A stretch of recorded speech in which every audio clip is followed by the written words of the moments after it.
question for today is, what is a dream? A dream can be about you a lot, because some people can get scary dreams and some people can get very exciting dreams, and people want, for the exciting dreams, people would love to get it to be true. Well, if it was a scary dream, and then if you wake up, you'll be like, this view does not come true. I think junior infants, they see the world through wonder, they see the world through curiosity. That's how they discover their environment, that's how they discover who they are. So why not allow them the time and the skills to actually think about it further or to give their opinions on it?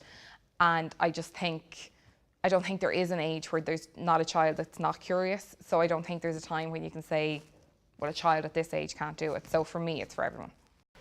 I think the people from Syria, I think they need peace, because no one wants war versus the ISIS, so yeah.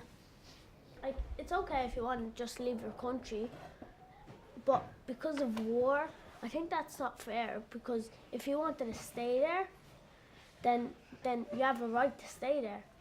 And I always question myself, like, why can't there always be peace?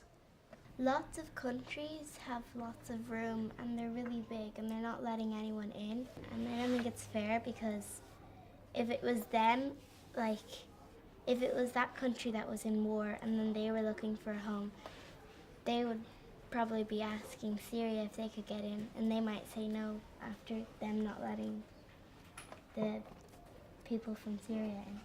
You mentioned about believing in yourself. I think that's important. And seeing the good side of you. Yeah. Instead of seeing the less the good side. loved part. Very good. Seeing the good. Theo? Think of better things in life, like you may think life isn't good, but really you're just not seeing what can be done. You're thinking, maybe I'm wrong, maybe this is good, and then you start thinking, and then you start looking on the upside. Very good. Very good. I think seeing the good goes with self-critical, because you have to see the good before you can get over being self-critical, like. Very good, yeah. You need to know that others can also help you. Very good. Believing in others, yeah. Yeah, you don't need lots of money to be free, I don't think. Okay. You can feel free in whatever way you want. So freedom is a feeling for you then? Mm-hmm. Okay, great. There are other different definitions of freedom, isn't there? We looked at remember the Happy Prisoner, Locke's Happy Prisoner story, so can you imagine a man who's in prison and he has everything he wants and he goes there voluntarily, everything he wants, like his friends, Xbox, anything he wants to eat, and he never wants to leave. But is he free? If he wanted to leave, he couldn't because he is imprisoned, but he doesn't want to leave. So what do you think? Is that prisoner free? It depends. If since he wants to stay there, then I think he's free. But if he wanted to get out, then he's obviously going to feel trapped inside until he gets out. But since he wants to stay there, and he doesn't want to leave, so then he'll feel like he's being not free when he has to leave. Okay. In this scenario, he won't change his mind because that's what we've laid it out as. But if he did, he wouldn't be able to leave. So there's like a path or a choice or an outcome what he can't do or go to. And he will never achieve that. And he doesn't want to leave, so he's happy. But he's not free. You can be happy but not free. They don't have to like... Sam. If he's inside and he's happy inside, he wants to stay. He wants to stay in there. Are you saying that when he leaves, he's free? Like if he walks out of the prison and he's outside, is he free? Yeah, if he has the choice What to. if he's just trapped on Earth then?